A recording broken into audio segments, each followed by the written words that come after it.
you're standing at the precipice. You're perspiring at the precipice. Right, or yeah, perspiring at the precipice. Or you're standing at the edge, you're standing on the front line, like Gandalf in Lord of the Rings is saying, you shall not pass, and you're facing uncertainty.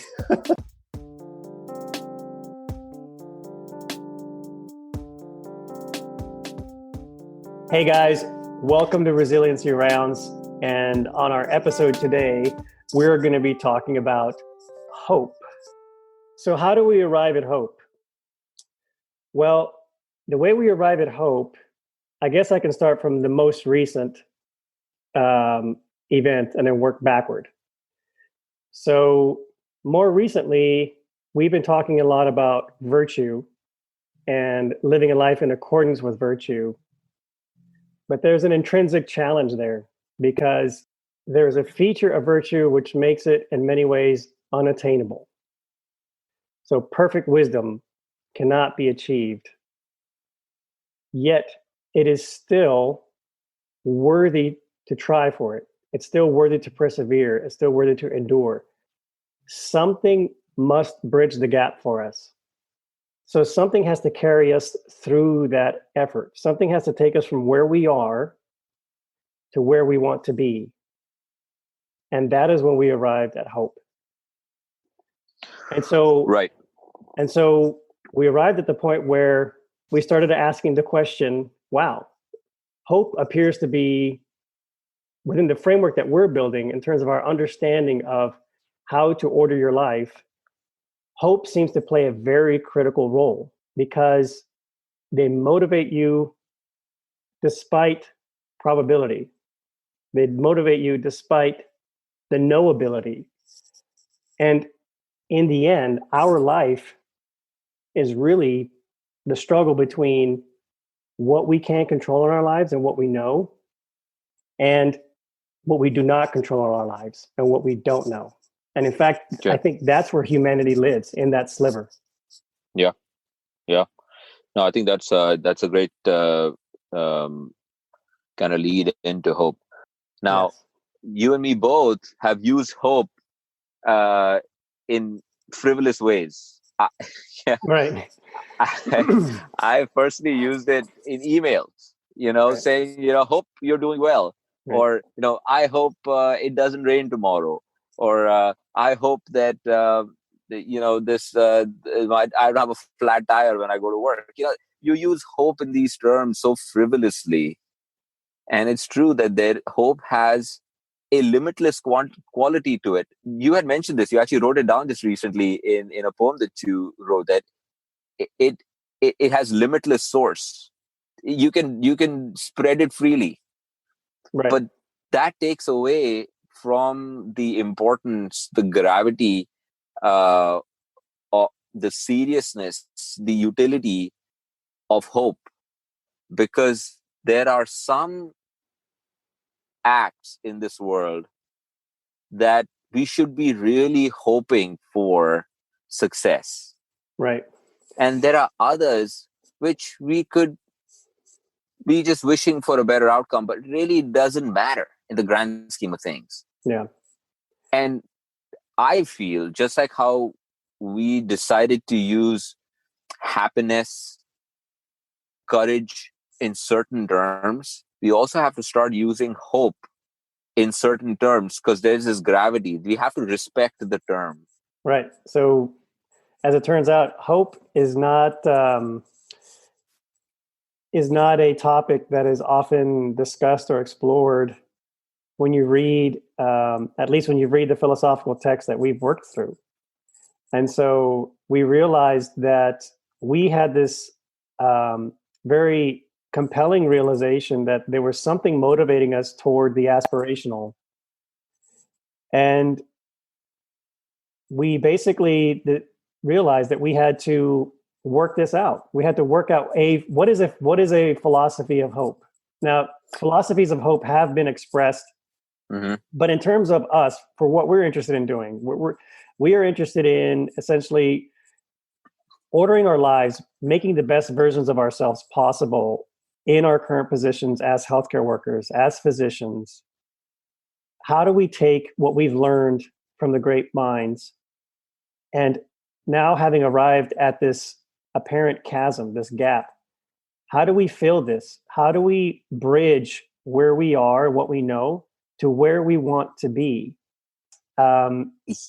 Yes, so I'd like to. I'd like to take a pause. I'll pause yeah, you go there. ahead. So what you did, Eddie, what you and me did, is not research, because research is what we've been doing before. Right. Research is, going to someone else's work and trying to understand what they wrote and what they said. Right. No, we didn't do that this time, right? We used our own experience and our the ideas that we had, the study of topics that were related to this. We couldn't find hope, so we found topics that we thought would be related to it.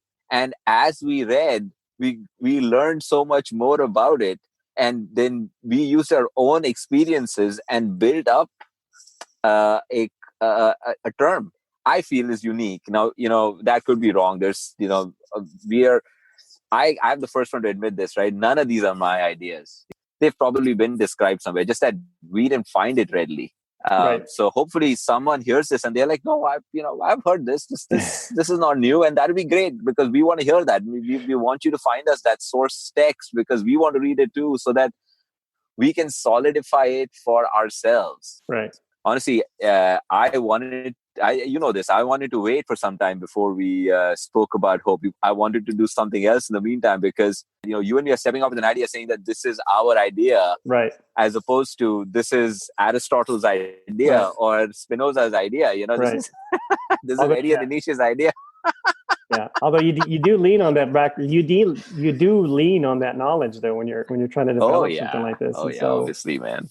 The first position that we make on hope is that there are different qualities of hope. There's different types of hope, and we are going to be talking about two different types of hope. One of them, which we are calling active hope, and we're not going to focus so much on the other type of hope that we've come upon, which is passive hope, but we're going to focus on active hope.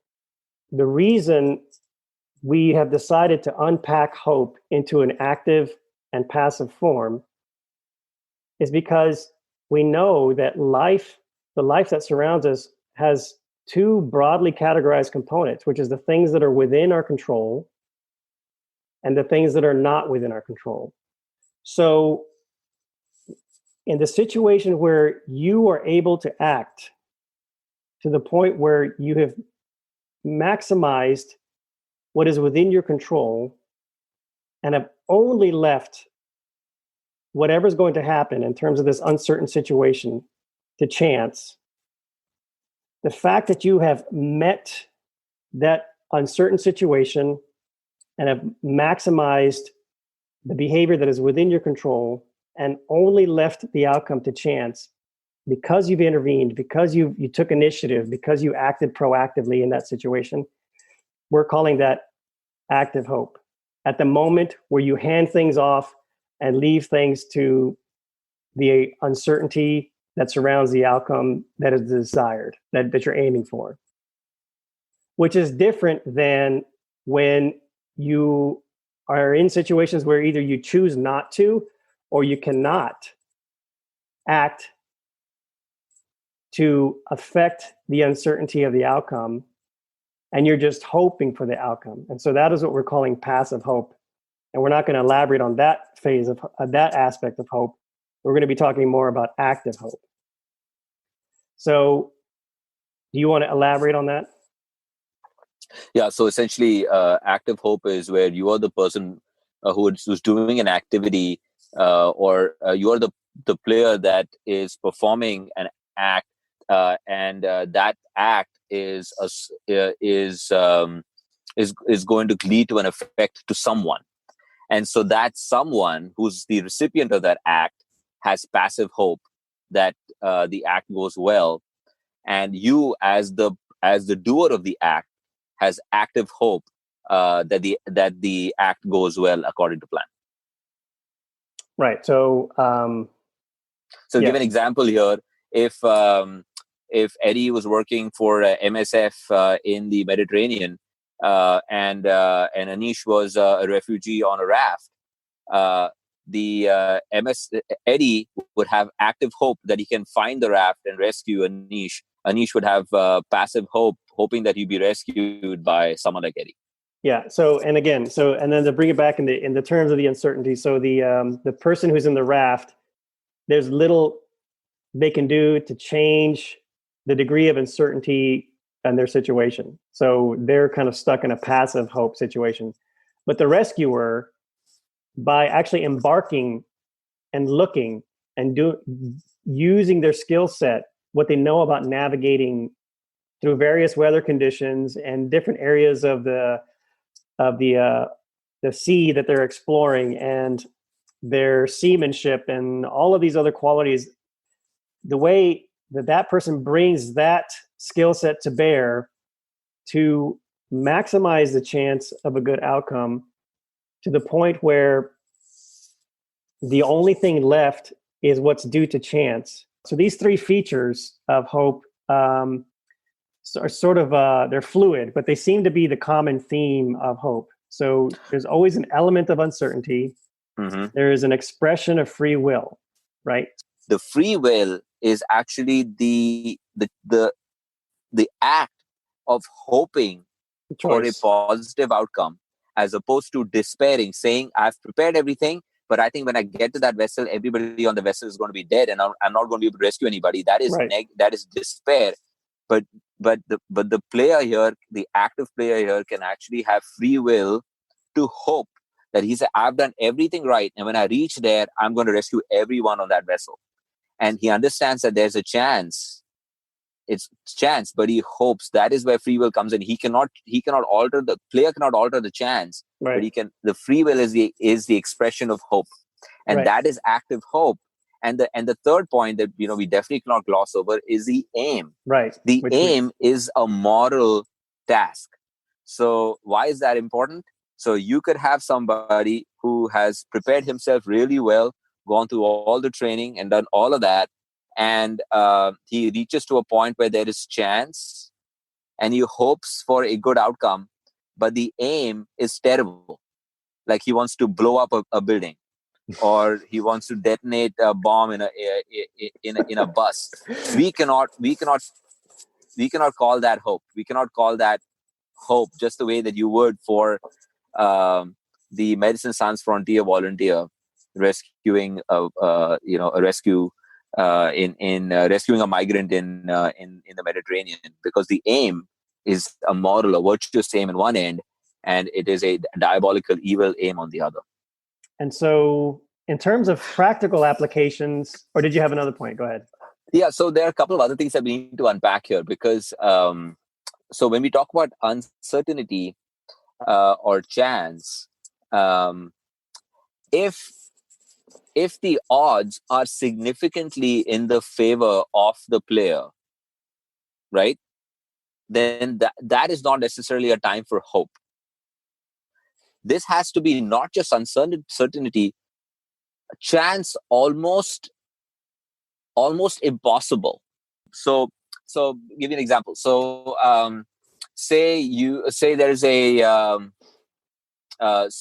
a quarterback, and he has a great arm.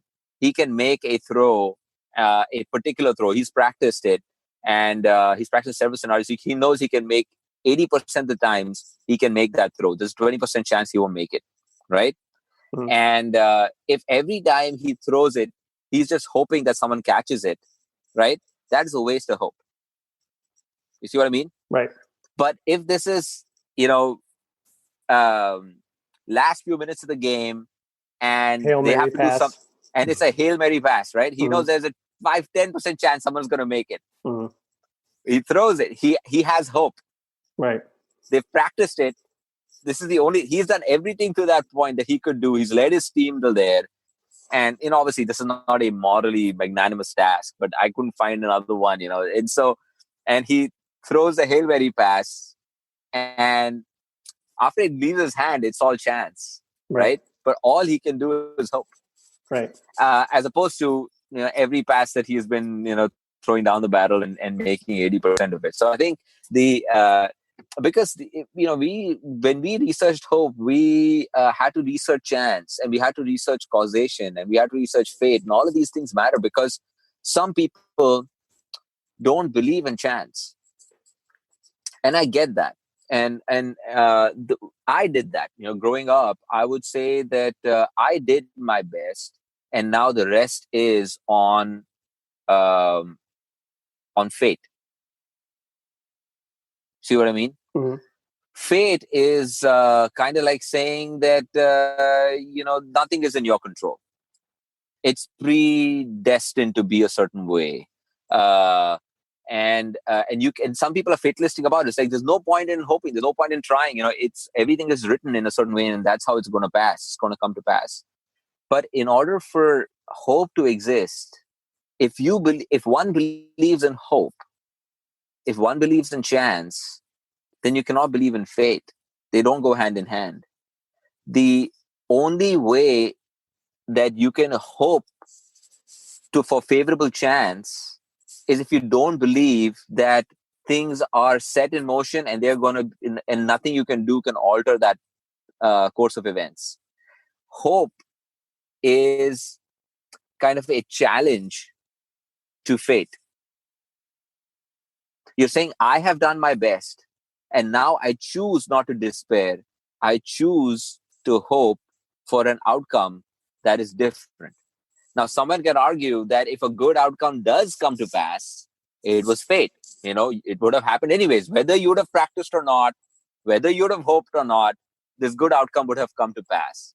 But man, I don't believe that. Like, I don't see, if you just sat on your couch and did nothing, you wouldn't be a surgeon.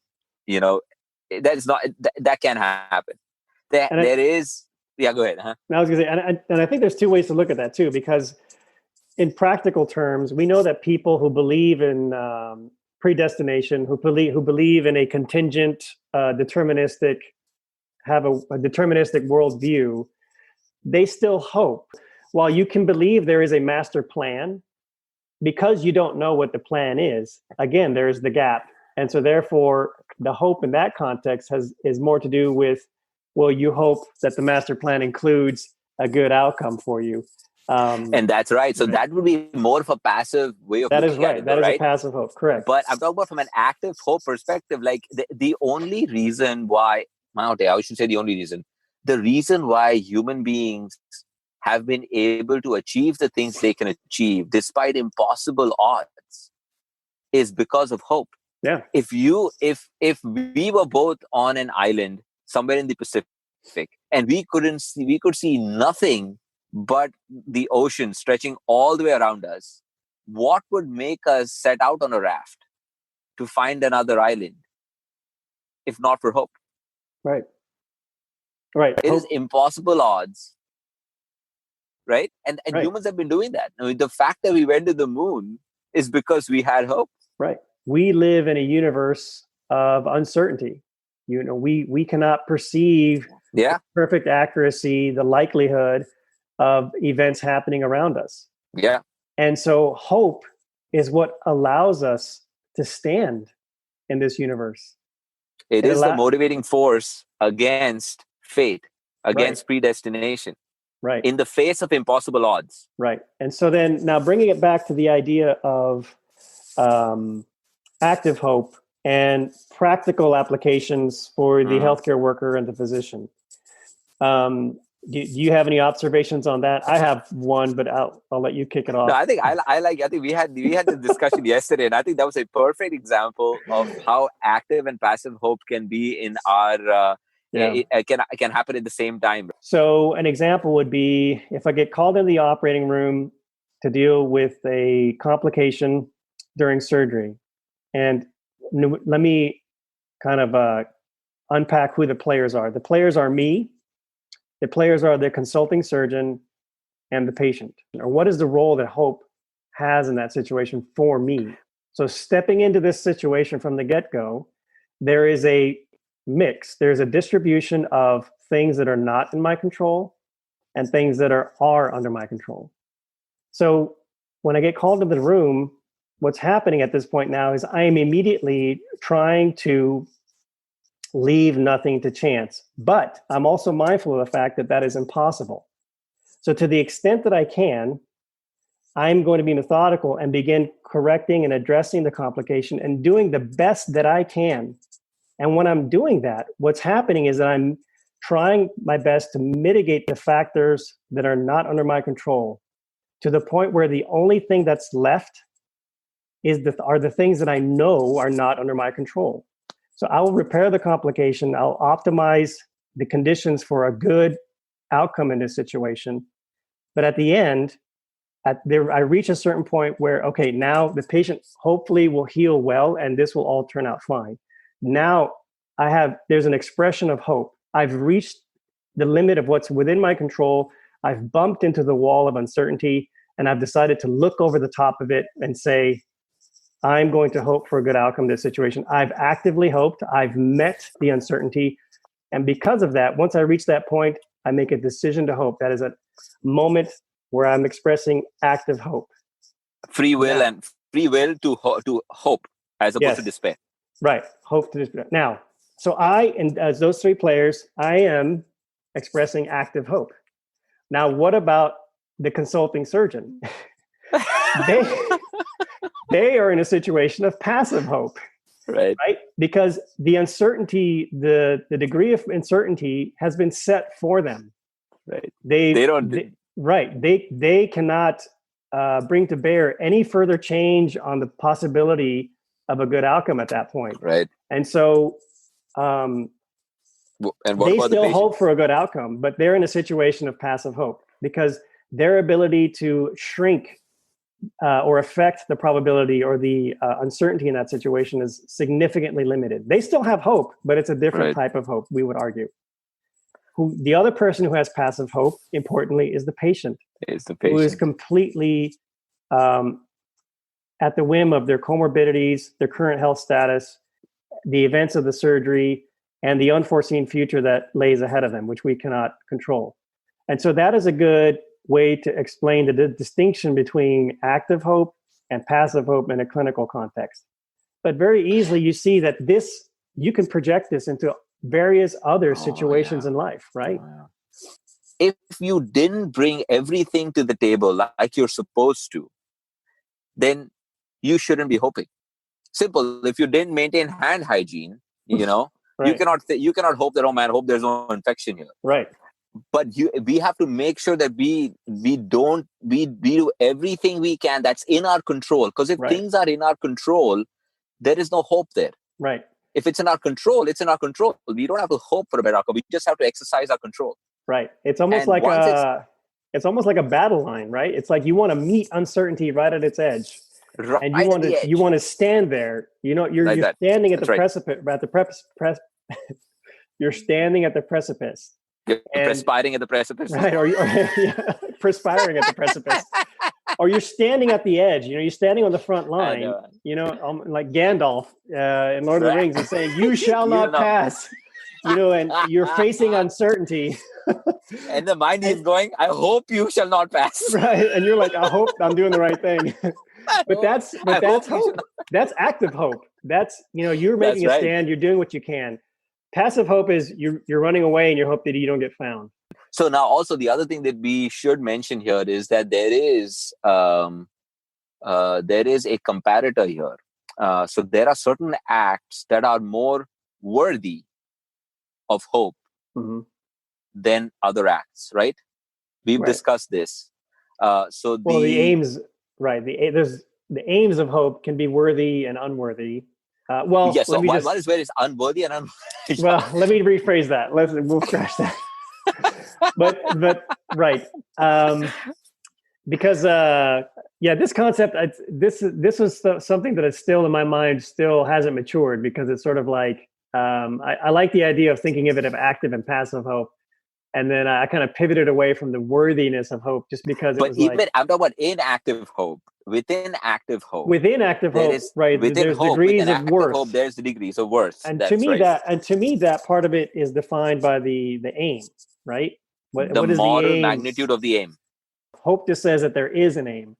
What that aim actually is, whether it's noble or devious, or whether it's worthy or something trivial, we're not commenting on that. But in the context of active hope, the hope that we're talking about, we're presupposing a virtuous aim. We're presupposing a noble aim. Something right? that's good. Something that's good. Yeah. Nice way to summarize it. Yeah. If you are a chef and you prepare a dish for somebody and you hope that that patron likes the dish because that will help your business, there's nothing, wrong with that. You're hoping. Right. If you are a surgeon and you are trying to perform life-saving surgery on a patient, the worthiness of hope there is higher than that of the chef. Right. Now, if you are in a rescue vessel in the Mediterranean and you are going to rescue migrants on a boat, that there is worthiness there. I mean, and I think we should always strive for a higher magnitude, because we can be just satisfied saying that we are in the medical profession and we perform life altering or life saving procedures, and that's enough for us, and we are worthy of hope, and there's nothing wrong with that. Yes, we are. Nobody has a monopoly on hope, but we should be hoping to do a more moral task than the ones that we initially set out to do. Right. So I mean, I think that definitely elevates the quality, if you want to call it that, of hope. We can use the word worth, but it's the aims can be of high moral worth or high ethical worth. They can be noble is the other word that can be used. That would distinguish it from a hope that is that what you could say is trivial, for example. So going back to the restaurant analogy, you got you have the chef who's preparing the food. They're bringing to bear their skills, their knowledge, their art of cuisine, and the context of this is a new restaurant. They're trying to build up a business. Their hope that the patron likes the food or that the food tastes good is different than the hope of the patron who's there waiting for their meal, and they also hope the food is good.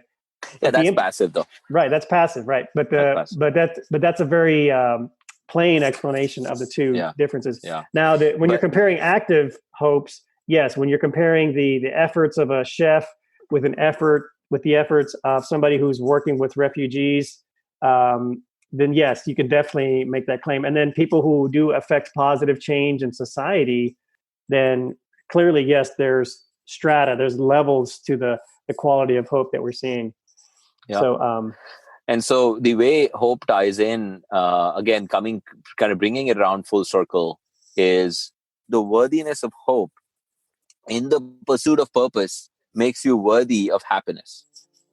Right. And it all kind of ties in together, and that kind of hope is an active hope. And so, yes, someone could argue that we didn't necessarily break down hope. We cannot write a treatise on hope. Right. We are nowhere there. But from the practical aspect, the hope that matters to you and me is this active hope. And I think we'll continue to keep thinking about it. But I guess this is a good start. Yeah, it's a great start. Noble efforts. Now I'm borrowing Spinoza's language here, but he said that things that are noble are as difficult as they are rare in terms of achievement.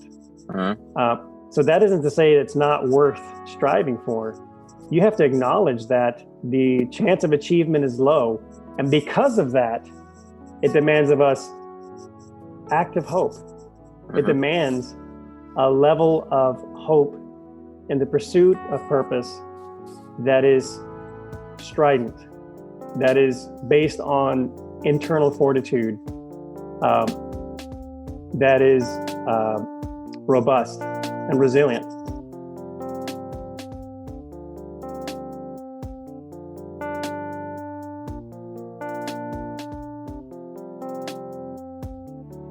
Don't forget to look us up and subscribe to our podcast and leave us an honest 5-star rating. But really, at this point, any feedback would be greatly appreciated. And as always, we will include relevant information in our show notes wherever possible. So we have a Twitter handle, we have a Facebook page, we also have our Gmail account, resiliencyrounds@gmail.com. So shoot us some questions, give us some feedback there, and we'll be happy to get back in touch with you. All right, guys. Until next time. Yeah, thank you.